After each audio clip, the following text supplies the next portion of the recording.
I, Dr. Mamta Rajani, welcome you all in today's session of the role of social infrastructure with reference to health and family welfare. The provision of adequate and timely healthcare services plays important role in the process of economic development. The healthcare services are provided by public as well as private sector. Since vast majority of the population is unable to afford the services provided by the private sector, the role of public sector is very crucial. Indian healthcare industry is growing at a considerable speed. It has become one of the largest contributors in employment and revenue generation. Some of the recent trends in healthcare industry are increasing digitalization, personalized healthcare, growth of telemedicine and medical tourism. The rising population, growing health awareness, changing attitude towards preventive healthcare services is expected to boost the demand for healthcare services. Therefore, the role of social infrastructure with reference to health and public family welfare is very important. Now let us see the public health infrastructure. Public health infrastructure is divided into three parts. First is primary healthcare, secondary healthcare and tertiary healthcare. Primary healthcare comprises of primary health centers and sub-centers.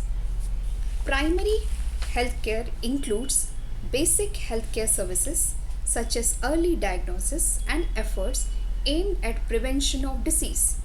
It also comprises of programs designed for promotion of health. Now at primary level, healthcare is provided by sub-centers and primary health centers. Now what is the role of sub-centers? Sub-centers are mostly located in underdeveloped and remote rural areas covering a population of 3,000 to 5,000 people. Sub-centers provide basic healthcare and also educate the people about healthy living, whereas primary health centers are located in large villages with population between 20,000 and 30,000.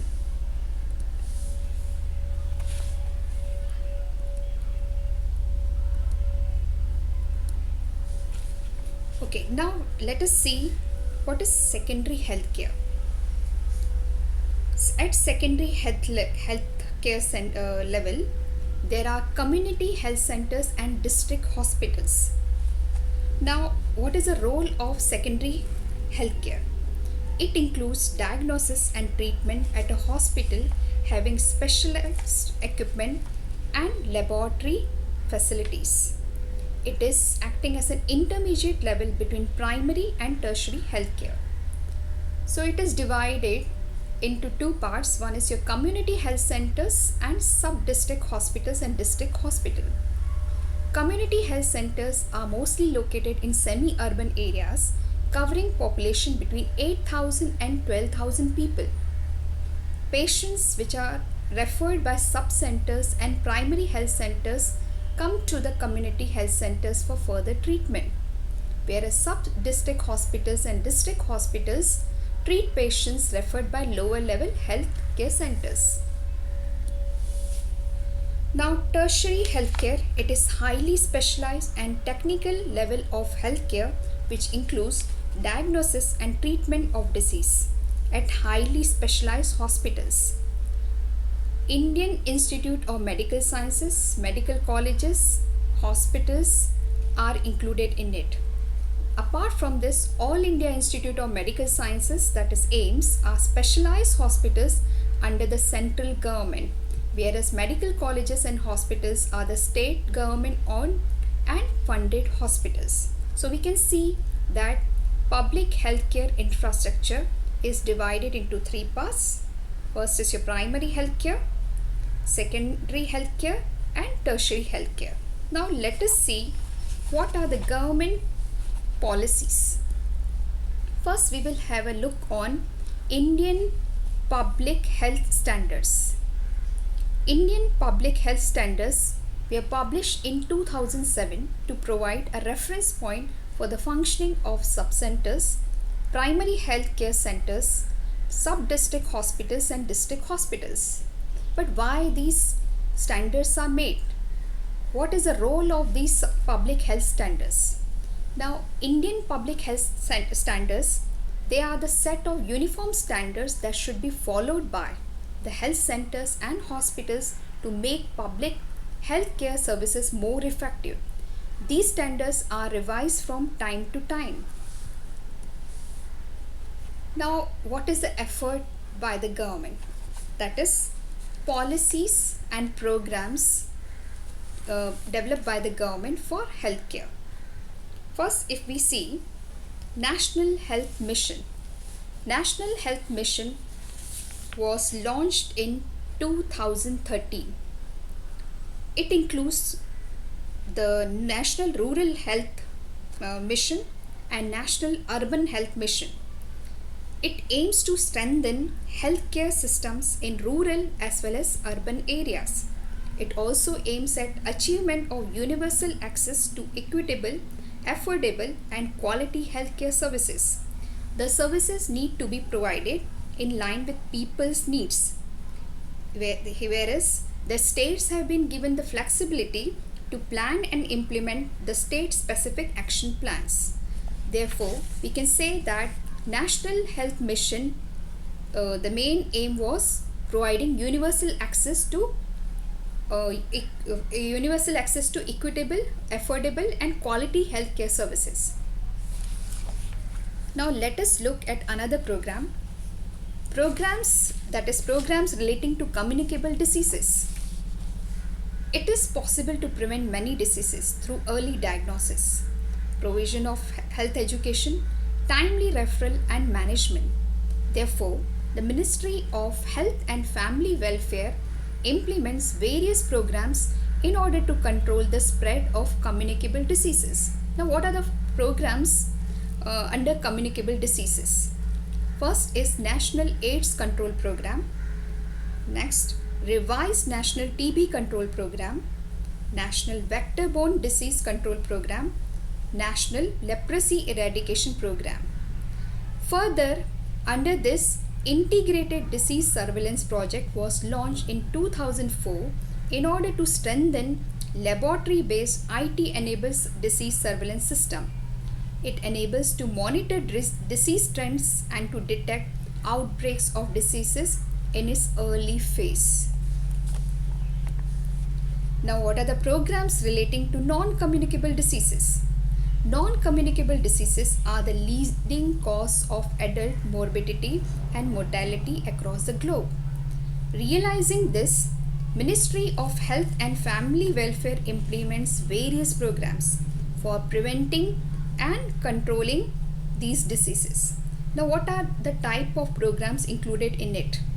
First is National Program for Control of Blindness, National Program for Healthcare of the Elderly, National Oral Health Program, National Program for Prevention and Control of Deafness, National Mental Health Program, Pulse Polio Program and Universal Immunization Program.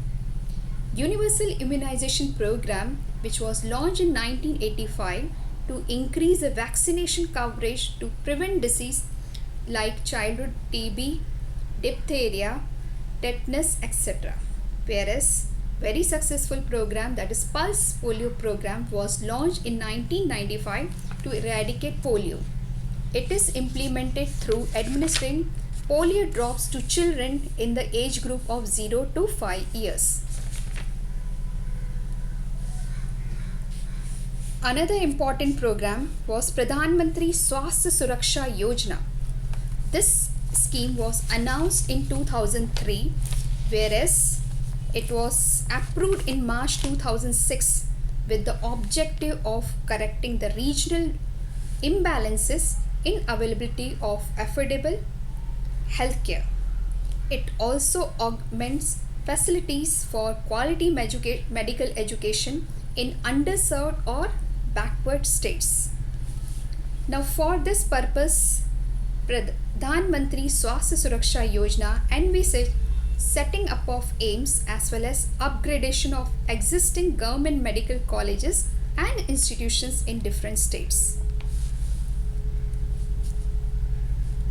Another program was Poor Patients Financial Support. That is Rashtriya Arogya Nidhi was set up in 1997 to provide financial support to patients who are below poverty line and suffering from major life-threatening diseases like cancer, cardiovascular diseases, kidney diseases, orthopedic problems. Financial assistance is provided to the patients who are suffering from such diseases, and it is released in the form of one-time grant given to the hospital where the patient is undergoing treatment.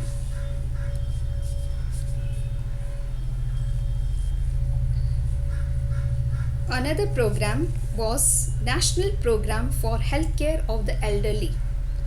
According to 2001 census, there were 75.93 million Indians above the age of 60 years. The program was launched in 2010-11 to provide comprehensive healthcare completely dedicated and tuned to the needs of the elderly. The scheme aims to cover prevention, cure, and rehabilitation aspects of healthcare in the elderly field. So, this program was specifically made to address the various healthcare related issues of the elderly population who specifically belong to low income category with little or no financial support. Next is Pradhan Mantri Swasth Bima Yojana. That is Rashtriya Swasth Bima Yojana. The scheme was launched in 2008 with the objective of providing health care insurance to unorganized workers which are specially belonging to below poverty line category and their family members. About 75% of the financing for the scheme is provided by the Government of India, while remainder is paid by the respective state governments. Now, the beneficiaries under this program are required to pay only Rs 30 as a registration fees, and they are entitled to hospitalization coverage up to Rs 30,000. So, this scheme is specially meant for providing social health security to the workers in the unorganized sector. Another program is Reproductive, Maternal, Newborn, Child and Adolescent Health. This was launched in 2013 to provide integrated health services to women, children and adolescents. The major issues covered in this program are mortality among women and children, delays in accessing and utilizing healthcare and services. It directs the states to focus on the most vulnerable population and disadvantaged groups in the country. The program aims to protect the lives and safeguard the health of women, adolescents and children. It also introduced new initiatives such as use of scorecard to track the performance. Another initiative was National Iron Plus initiative to address this issue of anemia across all age groups.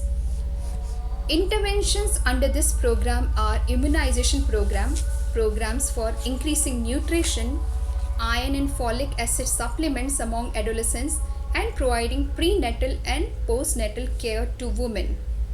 So, these programs were initiated by the government under primary health care and secondary and tertiary healthcare centers. Now let us have a look on National Health Policy 2017.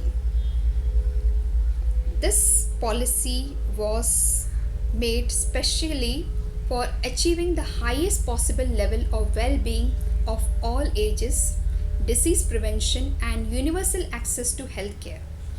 The goals and objectives of the policy can be categorized into three broad components. First is health status and program impact, health systems performance and health system strengthening. These goals and objectives will contribute to the achievement of sustainable development in the healthcare. Now, what are the goals of this policy?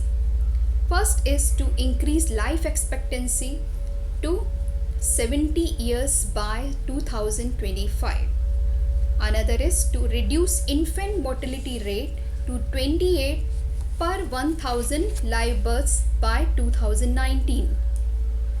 To reduce prevalence of blindness by 0.25 per 1000 by 2025. Another is to increase health expenditure of the government to 2.5% of GDP by 2025. Next is to achieve preventive and promotive health by improving the environment through Swachh Bharat Abhiyan and women empowerment, and also to achieve the global target of 2020 termed as target of 90s to 90s to 90 for HIV AIDS.